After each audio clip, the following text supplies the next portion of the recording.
channel. So today we're gonna be reacting to Gotham Knights trailers and gameplay videos and things like that. I'm gonna just like do some digging and shit, like see what I can see about it. I don't know. It seems like some people are playing that shit early, but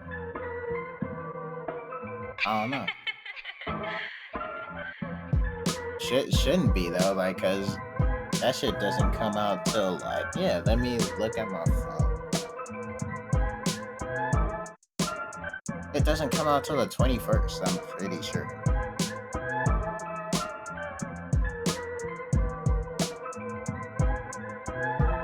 PS5. I'm pretty sure that. Yeah, it says October 21st, but then like people are already playing the game and shit. Like, how? How do they get games early? Like, is it just like Warner Bros. Like hooking them up with it? I'm trying to get to that point, bro. So I could just play games like months before they come out.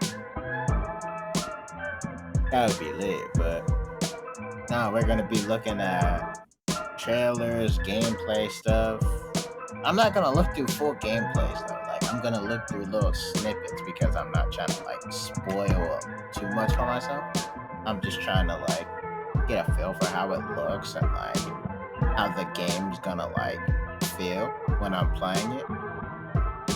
But like main thing for me is like the combat. I want to see how the combat plays. Like, if it's anything like how the Batman games used to be, that's gonna be fun because I have fun with the combat on the Batman games. I was spazzing, bro.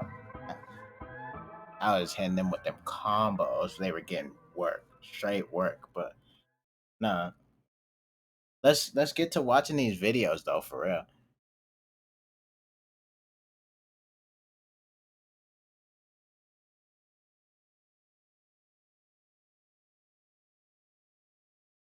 What the fuck? Dashy is playing this shit already? Like, bro, how are they getting this so early? That shit wag, bro. I gotta wait till like launch time and shit. That's wild, bro.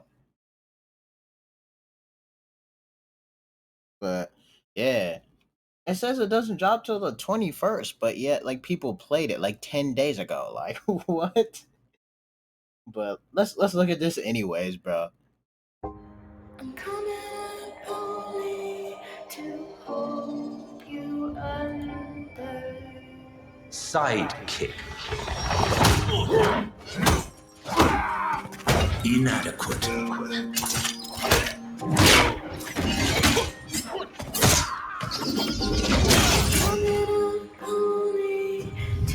Replaceable.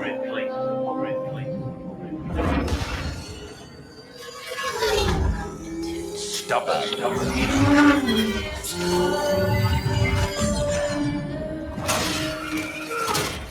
Unreliable.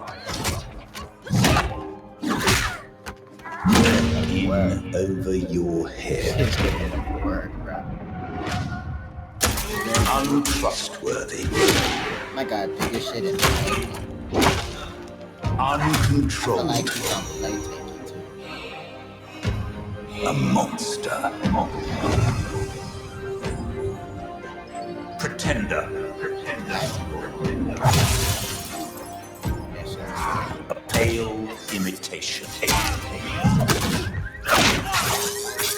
A wise, cracking disappointment. Is that all you see when you see yourselves?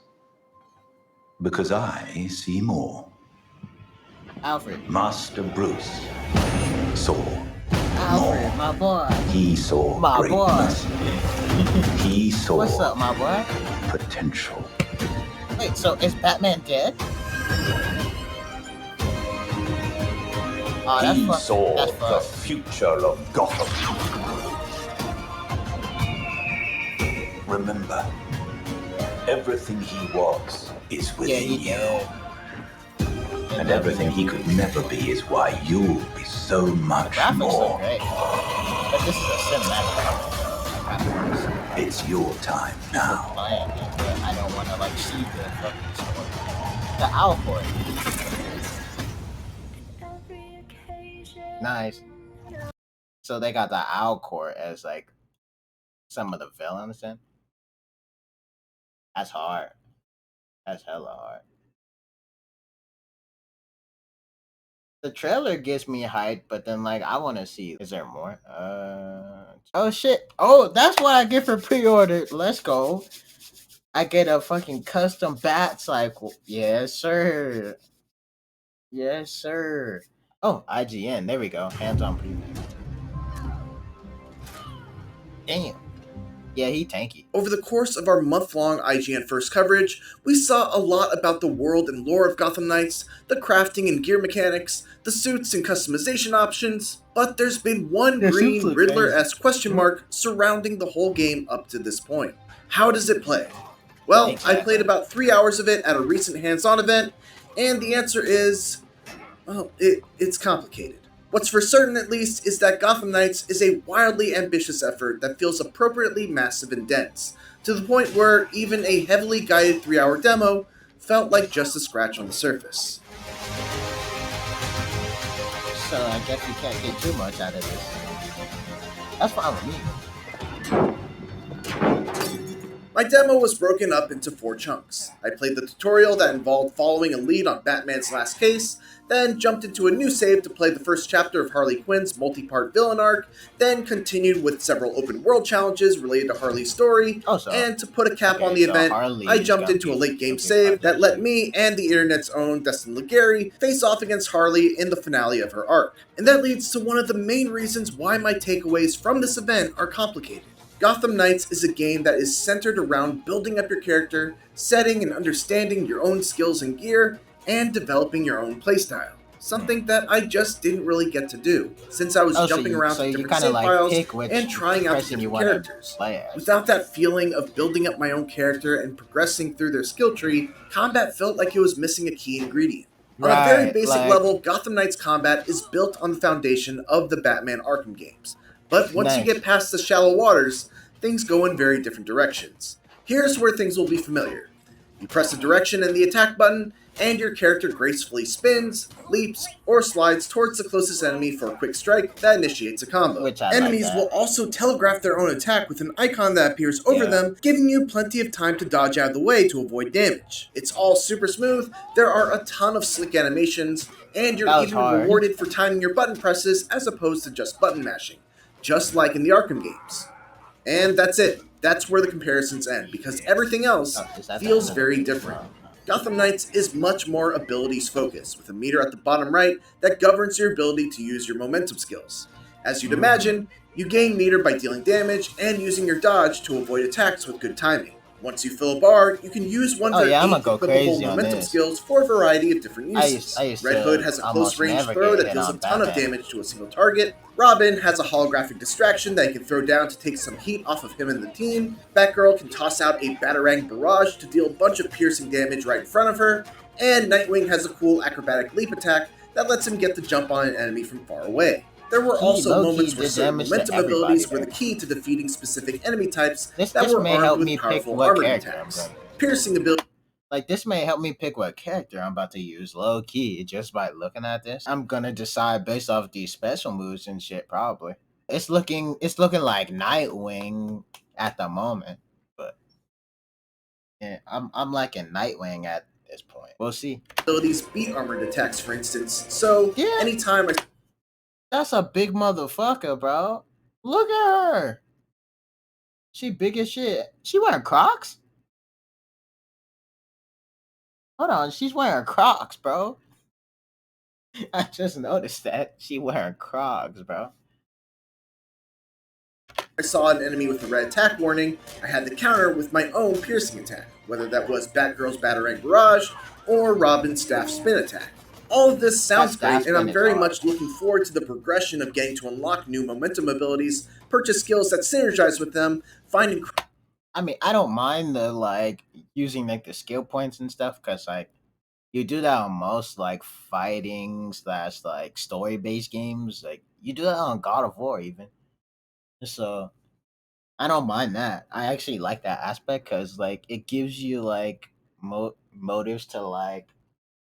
It gives you motives, and, like, gives more meaning to the fights. Like, 'cause, like you're fighting and you're earning like upgrades for your character as well.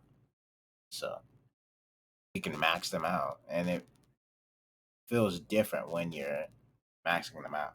Craft new pieces of gear, add mods that further enhance certain effects, and find a preferred playstyle for each of my characters when the game actually comes out. My concern is how well that progression, those momentum abilities, the gear, and the deep well of customization options are going to be able to carry the whole experience. Because, on a fundamental level, I found Gotham Knights combat to be very flashy, but also kind of bland. Fights quickly started to feel very routine, with very similar enemies in every encounter, to the point where I felt like I had to mix up my tactics, not because I was being forced to, but just to try to make things a little more interesting. My favorite character ended up being I'd be doing that shit too. Like if I felt like it's too easy or something, sometimes I'll find new moves or something, or I'll switch up how I approach the fights and stuff, like just to try to get a different outcome or like spice it up basically. Repetitive, then I'm gonna like start trying to make up my own ways to spice up the game. So yeah, I feel him on that. I definitely do. Red Hood because he excelled at a hybrid style of both range and melee, which felt quite different from what everyone else was able to do. Plus, he had some neat tricks, like being able to grab an enemy, place a bomb on them, and then kick them away so you can explode the bomb with a gunshot. The other characters have their fun That shit was smooth. That was smooth as fuck. surprises too. They all generally control the same, which makes jumping between them very easy, but they each have their own combat slash stealth focuses and playstyles that are defined by what you put points into on their skill tree. Batgirl can be built to be a single target DPS machine, or a nearly uninterruptible tank that can self revive, or a stealthy hacker that can make herself invisible to security cameras. Nightwing can build himself to enhance his jumping abilities and deal massive critical hit damage. He can become a slippery acrobat that gets extra dodges and faster momentum meter gain, or he can be built more like a team leader designed for co-op play. Red Hood can lean more heavily into his range attacks by giving them higher crit chances and more damage. He can become more of a close range bruiser that aims to get in and grab his opponents, or he can increase the damage he deals towards various different factions of enemies. And finally, Robin can build Bro, I like that though. That's cool. That's hella cool cuz literally you can make the character how you want them to be. Like you can adjust them to your playstyle or how you want to play with them. Like that's pretty cool. There's variations of them. It's very customizable, so that's pretty cool. himself to have a game plan centered around his decoy. He can become a true Batman successor by investing in stealth skills, including Arkham game mainstays like Vantage takedowns, or he can focus on gadgetry and elemental damage. Just by glancing at the skill tree, it's easy to see that there's a lot to get excited about for each character every time you gain skill points. And that's where I'm torn on Gotham Knights. When I look at the skill trees, the locked momentum abilities, the wide variety of suits that I can unlock, and I think about going through it all with a buddy and taking on more challenging missions, I can't help but get excited at the idea of what Gotham Knights could be. But in my Now, honestly, I'm gonna let y'all pick what character I play with. Comment in the comments what character you want me to play with on Gotham Knights when I do start doing gameplay on it.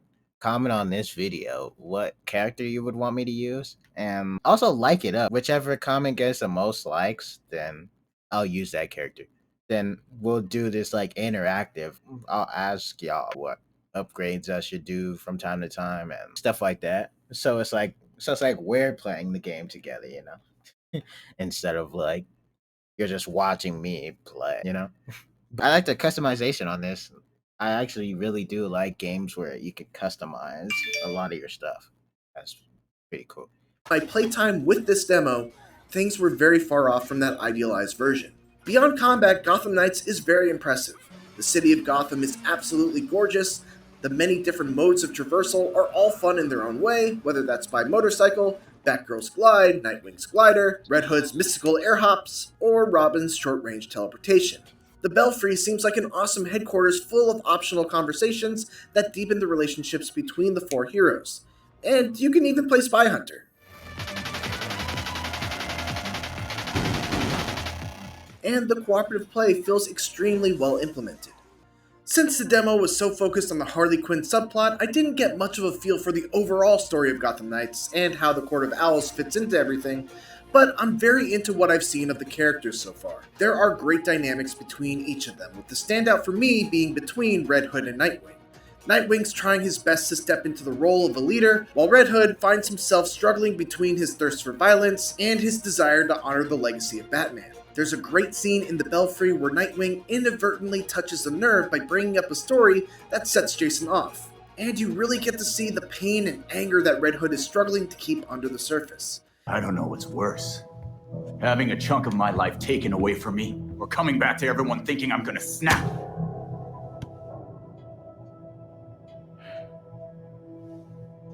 I'm sorry, Jason.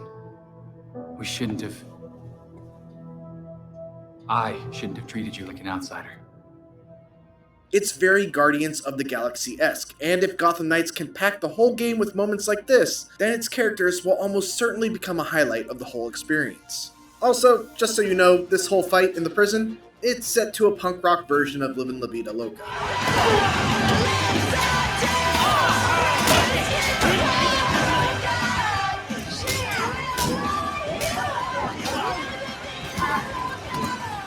So, that's the thing. Gotham Knights is not an easy game to demo, and while I walked away from my hands-on time less than impressed with many aspects of combat, I still found myself interested in playing more. We'll see how it all comes together when Gotham Knights releases on PS5, Xbox Series X and S. I don't know. I'm intrigued. I'm pretty intrigued. I'm not... I don't know. Like, it looked interesting to me, so... I'm ready. The 21st it comes out. I'm about to get that shit on the 21st. I like games like this though. But yeah, tell me, what do you think? Like, what do you think of the game after watching those trailers and like the IGN video? Like, did that sway you any sort of way? Like, are y'all gonna cop that when it drops next week? How you feeling about it?